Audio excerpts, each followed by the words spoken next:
নিজের নফসকে চিনবেন। এই নফস আপনার সবচেয়ে বড় শত্রু। এই নফস এমন একটা জিনিস যেটা বড় বড় পীরকে, বড় বড় ওলিকে শেষ করে দিয়েছে।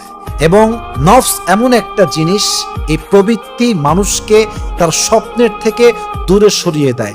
প্রবৃত্তি মানুষের ঈমানকে নষ্ট করে দেয়।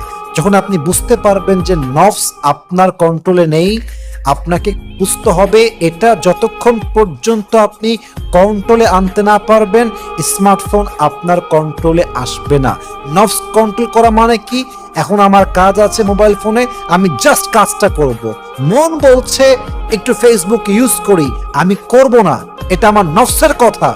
বাট বাস্তবতা হচ্ছে ইউজ করতে গেলেই টাইম আমার ওয়েস্ট হবে।